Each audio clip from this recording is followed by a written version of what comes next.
Good morning, what is up? This is Renlau Moto. And for today's video ay ito na nga po yung araw na pupunta na tayo ng Bicol, no? So ang ating destination ngayon ay sa Kamalig Albay. Doon tayo sa may magandang spot para makapagpa-picture trip ngayon. Time check, it's 3:12 in the morning at nandito na tayo sa Tagaytay. Kakanan na tayo dito guys sa pababa ng Tagaytay, doon sa may way papuntang Santo Tomas. So dito tayo sa Ligaya Drive dadaan. So medyo madilim pa rin naman, alas 3 pa lang. Update ulit ako mamaya guys pag maliwanag na, para maganda-ganda yung view natin. Sa mga nagbabalak ng mag-rides dyan, magtatropa, ayan, at kayo dadaan dito guys, ingat kayo guys kasi may rails dito guys. Ayan o, hindi nyo basta-basta makikita. Pag di nyo napansin yung signboard sa gilid sa kanan, baka ano kayo, disgrasya kayo, no? So konting ingat lang guys. And kung naghahanap ka ng sign para matuloy yung rides nyo, ito na yun guys, tuloy nyo na yan. Time check, it's 4:40 in the morning. Nandito na tayo sa Candelaria, Quezon. So far na naging smooth yung biyahe natin. Wala naman tayong mga nadaanan obstructions aside sa mga konting mga nire-repair sa daanan, no? Mostly kasi ng mga nire-repair na nadaanan natin ay maayos na. So yung papuntang Manila, yung pabalik ng Manila ay yung medyo may konting pag-traffic, no? Kasi single lane lang yung yung dinadaanan, kasi ginagawa yung kabilang side. Pero yung mga papunta ng south, papuntang Bicol, Quezon, ayan, okay naman yung daanan. Good morning, time check, it's 5:33 in the morning. Nandito na tayo sa Pagbilao, no? Pagbilao, Quezon. So maya maya lang nasa Bituang Manok na tayo. After ng Bituang Manok, bababa na tayo Timonan, Gumaka, Kalawag. Nandito na tayo ngayon sa Old Zigzag Road. So bakit na tayo Timonan. So pagbaba natin, Timonan pa rin, Daridel, Gumaka. Susunod sa Gumaka, Kalawag, tapos ano na, Cam Norte na, oo.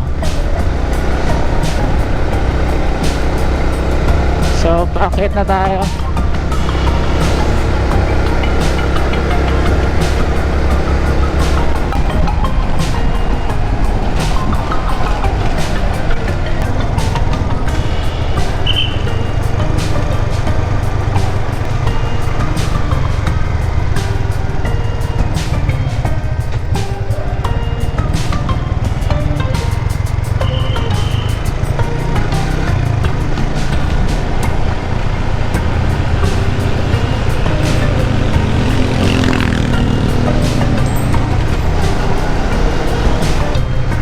Baka may uod may nahulog, natuwing ako tapos biglang mahapdi.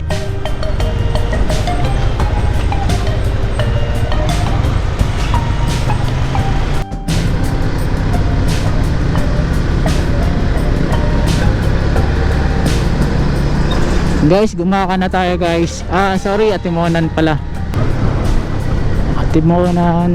Atimonan Port.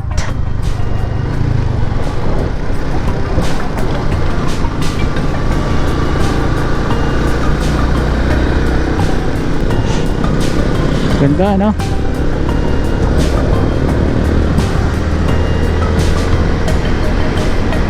Wow! Dito na tayo guys sa Atimonan Seaside.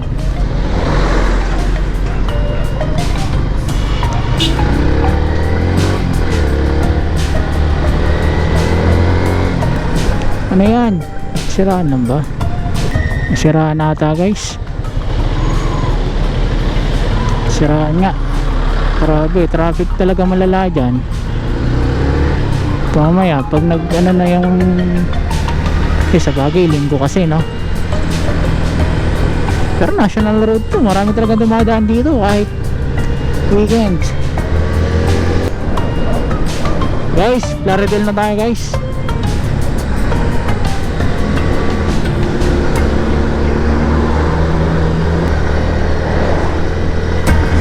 Wow, ganda guys, seaside.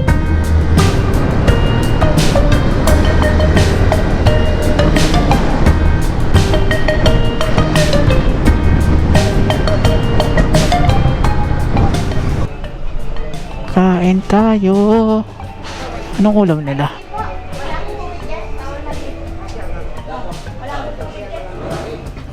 Ito ang kinunot. Kinataan. Hinimay-himay yan na isda. Tas inano. Ilaga. Bicol sa'yo? Eh no, ano yun te? Papaitang baka po. Baka, papaitan. Ito sa akin kinunot. Sarap yung kinunot. Tsaka kape, no? So yan guys, kakatapos lang natin kumain din sa may Atimonan, sa seaside. Sorry, sa Gumaka. Gumaka. Dito na tayo, malapit na tayo sa blind spot na Riles. Na papakita ko sa inyo guys kung saan ako muntik na ma-aksidente last year nung pauwi kami rito. So ito siya guys, nakikita nyo, blind spot eh. So yan, kurbada. Kung mabilis takbo mo kasi walang sasakyan, ganda eh, maganda ang kalsada eh. As hindi mo makikita yan, oh. May railroad pala. As it's too late, lipad ka talaga. Ito ang muntik na ma-aksidente. Hindi ko napansin yung Riles. Hindi ko nakita kasi pakurbada. Kaya ang ginawa ko, bumalik ako tapos pinahinto ko sila JRB baka hindi makita. Gumaka Town proper, Bicol Bypass Road, Bicol. Dito tayo guys, Gumaka Bypass Road.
Teka lang.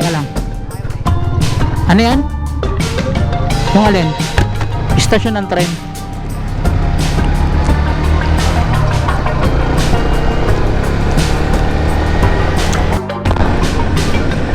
Time check, 8:40 na guys. Dito na tayo sa Calawag. Calawag, Quezon. So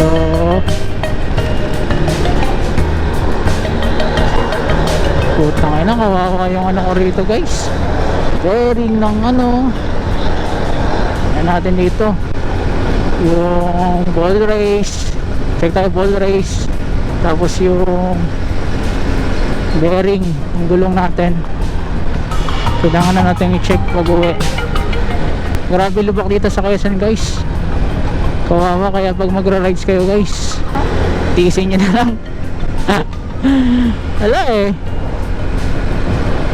buong Quezon na ata itong lubak. Grabe. Wala pa ako sa Ragay, Sipokot. Yung tama ng ano natin, grabe na. Check natin, baka mamaya may tama yung mags ko, yung bengkong, yung moto, ay ano. Basta check na lang natin guys pag uminto ka.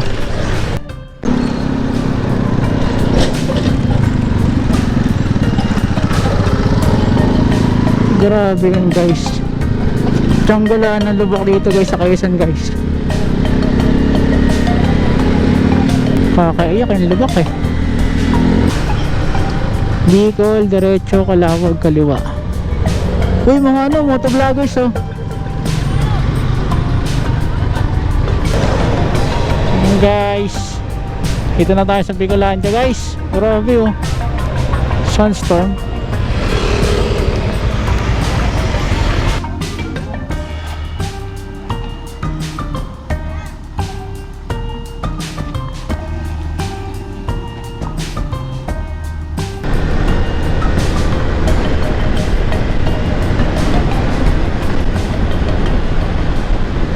So dito na tayo sa Tagkawayan guys. Oras natin is 9:17. So medyo na traffic tayo dun guys sa Calawag guys. Sikip kasi guys, gawa na may mga ginagawang kalsada. Isang lane lang dinadaanan, tapos yung iba naka-zipper pa. Tapos yung mga nasa una natin, malalaking truck, so mababagal talaga guys. So ito na tayo dito sa Tagkawayan. So isang stretch to guys na almost 100 kilometers hanggang doon sa Sipokot. Pagdating siguro natin doon sa ano, cool down muna natin yung makina kahit isang oras na pahinga, tapos rat ulit.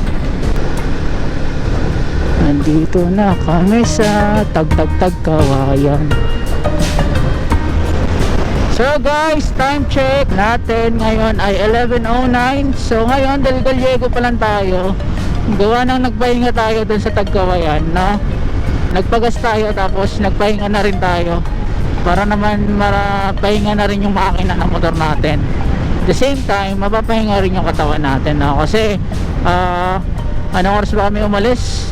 2:30, ganun, mga ganun. Mga 10:30 yata kami dumating sa Tagkawayan doon. Isang mga ganun, mga 8 oras na kami. 8 oras kaming tumatakbo. So yan, pahinga muna para pagdating sa ano, hindi naman sobrang pagod at sakit sa katawan. So yan guys, dito na tayo sa Ragay, no? So dito na yung unang ride natin na maraming lubak. Tingnan natin kung ganun pa rin ba ang sitwasyon dito sa Ragay. Kasi parang dito sa bungad pa lang meron ng mga spots na biyak yung daanan, uneven, talagang lubak. Meron din mga butas. So parang hindi natin sigurado kung buong kahabaan ba ng Ragay ay, o yung mga dating may lubak ay lubak pa rin ba ngayon, or may mga nadagdag na spots na malubak. So yun natutuklasin natin ngayon. Pero gusto ko lang i-discuss, no, since nandito na rin naman lang tayo, ano nga ba yung pinagkaiba, or ano bang mas maganda kapag uuwi ka ng Bicol? Umaga ba or gabi? Day ride or night ride? Ayun ang ating tatalakayin ngayon, no? So for me, no, dahil last year nang umuwi tayo ng Bicol, ang ginawa natin ay umalis tayo ng gabi. Gabi tayo umalis, tapos dumating tayo sa Mayon ng parang tanghali, ganun, kasi marami pa tayong dinaanan. Ngayon naman, nag-adjust tayo ng alis, medyo late ng konti, so parang madaling araw na, no? Basta may difference, no, yung alis natin from last year tsaka yung ngayon. So ano nga ba mga advantage and disadvantages ng kada isa, no? So yun, share ko lang dahil parehas natin ginawa yan. Ito yung mga based lang sa aking experiences. So number one, ang advantage ng kapag night ride ka is walang traffic, no? Not totally walang traffic, pero sobrang less ng mga areas na matraffic. Kapag advantage niya yun, ang disadvantage naman, yung counterpart niya is yung day ride, no? Disadvantage naman siya ng day ride. So kapag day ride naman, dahil gising mga tao, may work ang mga tao, mostly ang trabaho natin sa umaga, di ba? Mas maraming sasakyan sa labas, and that will cause delay sa biyahe mo. So kung ikaw, kung may hinahabol kang oras, makaka-apekto yung traffic.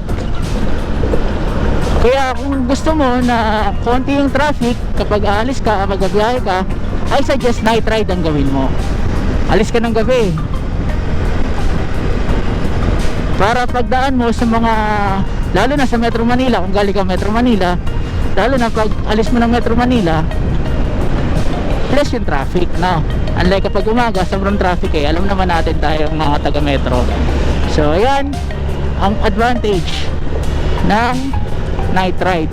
Pagdating naman sa kanyang disadvantage, lalo na kung ikaw ay mabiyaheng Bicol, ang number one siguro na nakikita kong disadvantage ng night ride is yung visibility, no?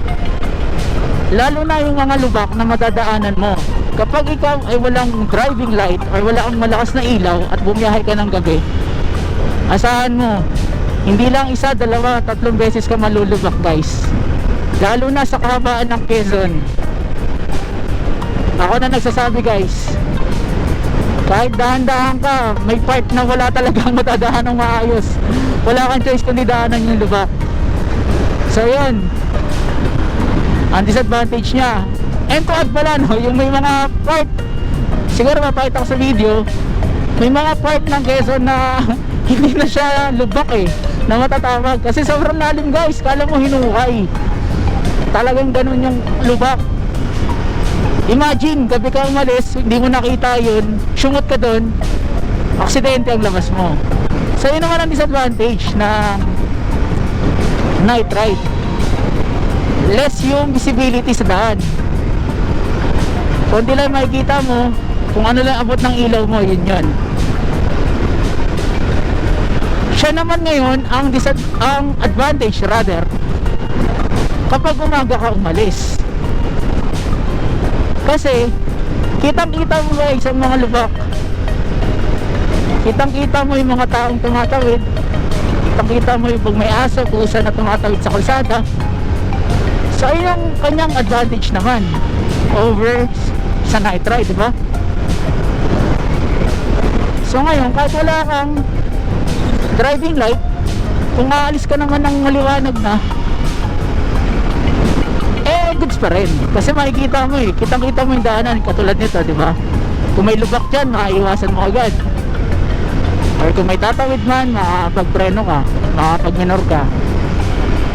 So yun naman ang kanyang advantage, no, ng day ride. Kitang-kita mo ngayon yung daanan. So ano pa ba ang madadagdag ko based sa aking experiences sa both night ride and day ride? Ito pa pala, advantage ng day ride over night ride. Kapag ikaw ay solo rider at wala kang kasama, wala kang mga dalang tools, etc., talagang motor lang at ikaw ang baon mo at lakas ng loob, nagkataon na ikaw ay nasiraan or nagkaroon ng problema, aberya sa iyong motor, mas malaki yung chance na makakuha ka ng tulong or may makakita kang shop na bukas kapag umaga, di ba? Kasi lalo na dito sa probinsya, kung meron man, bihira ang may mga shop na 24 hours.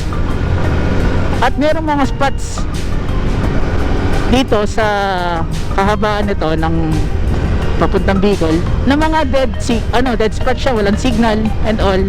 So wala kang choice talaga, ganun siya. So magtutulak ka kung sakali, di ba? Kung nabutasan ka ng gulong or nagkaroon ka ng problema sa makina, wala kang choice, guys.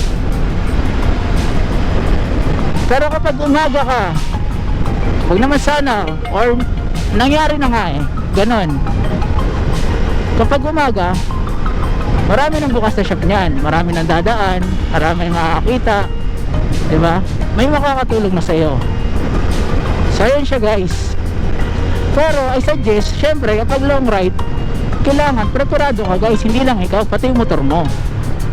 Syempre kapag long ride, kailangan chine-check natin yung motor natin, no? Bago yung mismong araw ng rides. Matik yan, guys, kapag long ride, or kahit hindi nga long ride, kasi gawin nating habit yung pag-check, no, ng motor natin, kasi siya yung sasakyan natin siya yung maghahatid sa atin dun sa destination na saan tayo pupunta. So dapat condition din yung motor natin. So para maiwasan natin yung aberya, lalo na sa mga night rider,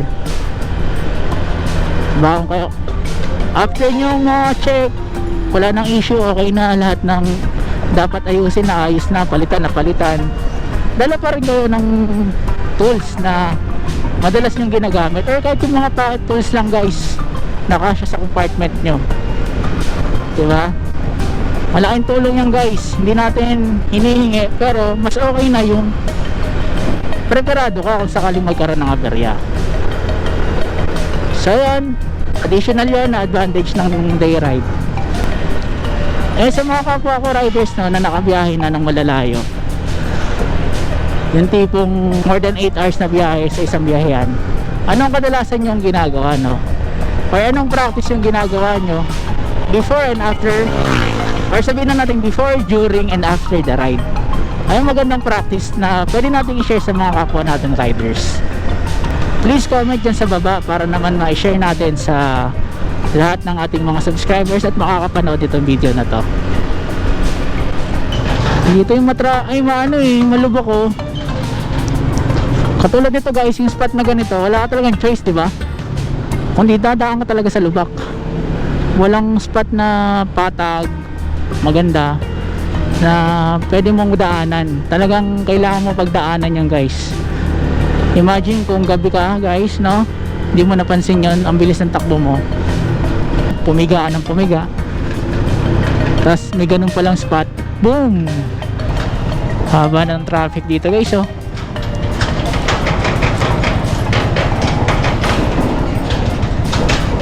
Kita nyo, guys, dito, guys, sa pangit ng kalsada, no?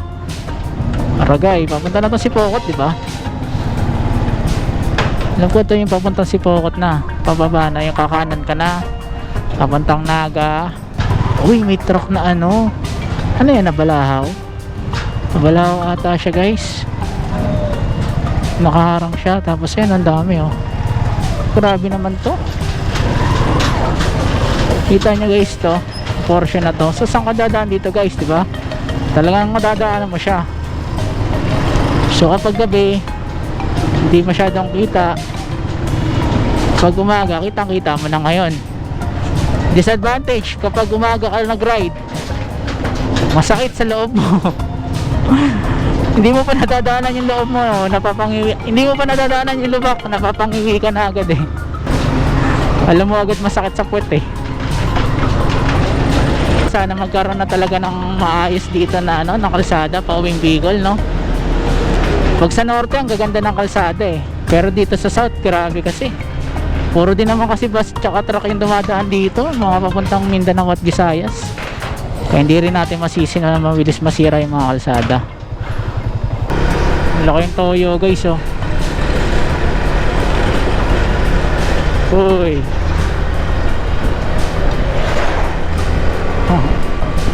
1:21 PM, guys. Ang ganda ng Monte-Sarug, Monte-Sarug ba yan? Hindi na ako sure, guys, sa mga dinadaanan namin, sinusundan ko na lang si Google Maps, pero ang ganda ng daanan dito, guys. Sana ba ito yung daanan simula Metro Manila hanggang Bicol. ganito ko ganda. Ganda oh. Solid no. Ganyan masarap mag-rides.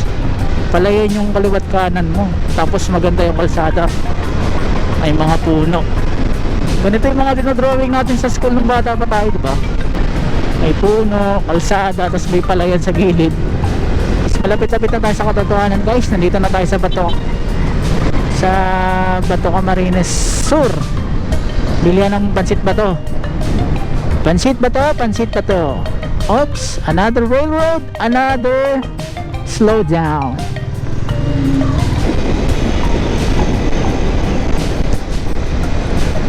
Dito kami guys sa Pulangi Albay. Yay! Woo! Finally, nasa Albay na kami guys. Thank you Lord. Konti pa guys. Gusto namin makita si Mayan guys eh. Kasi last year pagpunta namin guys, nagtatago yung tip, no? Yung tuktok. Nakita lang namin yung paa. Sana this time yung buong Mayon. Please Mayon, please. Sabi daw, mahiwaga daw si Mayon eh. Nagtatago daw yan sa pag hindi niya gusto yung bumimbisita. Pero sana magustuhan mo kami Mayon. Pangalawang beses na to ha. Sinadya talaga namin. Baka naman. Aray ka. Magkano yun te? Magkano po?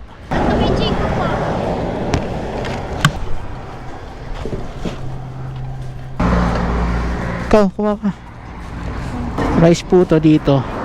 Te, anong lugar na to? Ano po? Ligaw? Ligaw. Dito daw pala sa Ligaw. Ligaw Albay. Paulog natin. Panalo guys. May makapuno sa loob. Yo, salamat po. Apo, thank you. So yun guys, kakaliwa na tayo sa bypass. Ang Kamalig. Kaso hindi nagpapakita guys yung Mayon. Ayaw magpakita. Bakit ayaw?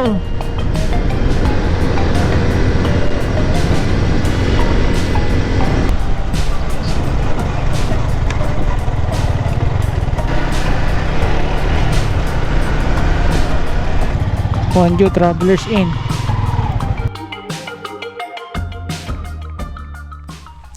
So guys, itong itsura ng Onju Hotel. Kung gusto nyo mag-rent. So this is the view. Ito yung Mayon Volcano. Currently hindi natin siya nakikita kasi natatakpan siya ng ulap. Pero may mga pagkakataon na visible yung buong Mayon. Especially kapag maaraw. So, andito yung mga nipa hut ng Onju Hotel.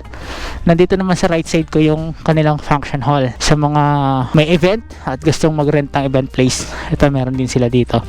Check nyo na lang ang kanilang Facebook page para sa mga rates ng kanilang room and yung function hall. And aside from that, itong kinakatayuan natin ay itong kanilang mini stage. If ever may gagawin kayong event na kailangan ng ganito, meron din sila. And ayun yung pinaka main lobby ng Onju Hotel. And nandito yung mga rooms na extra. Meron din guys sa labas mga rooms for couple, family, and meron din nipa na extra sa labas. And on top of that, meron din sila guys bar doon sa gilid ng kanilang lobby na pwede kayong umorder kapag nag-start na yung bar. And as per the staff, until 9 PM nagtitake sila ng order. And isa sa kanilang highlight dito sa kanilang place ay itong pool na to. Though separate nga lang ang bayad kapag gusto nyong maligo dito. And I think running water ba yan? Di ko sure kung galing ngayon yung bukal sa bundok or sinasali nila dyan sa pool. So yan, ito yung main entrance. Papunta ron. Parking space para sa kanilang mga guests.